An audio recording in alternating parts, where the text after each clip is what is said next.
Okay, we're going to look at the art of saying no. When your kid wants something from you and your answer is no, here's what we do. We're going to say no one time. We're going to state our reason for saying no one time. And we're going to let the kid know what he or she can do to earn a yes if the answer would ever be yes. Sometimes the answer would be yes if there were different conditions, like if it was a different day or with different people or whatever. If the answer is never going to be yes, then just say that. If the answer is never going to be yes, and there's no need to ask.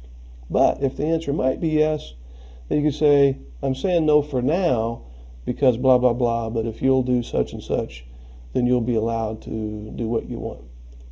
Now, your kid's going to argue. They're going to say, why not? They're going to try to whittle your no into a maybe and then into a yes.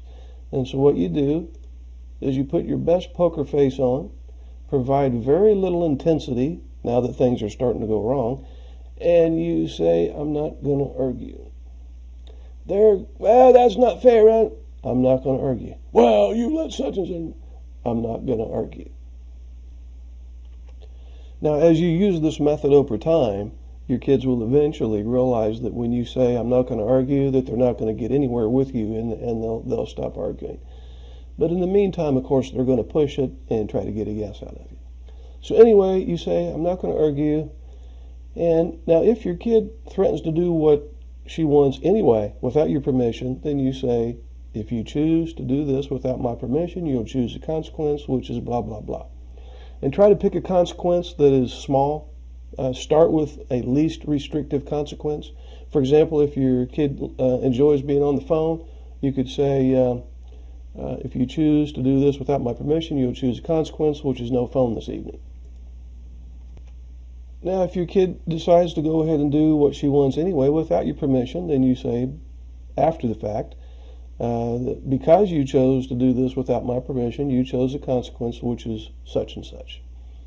In this case, no phone this evening, and you follow through with that. She didn't get the phone this evening.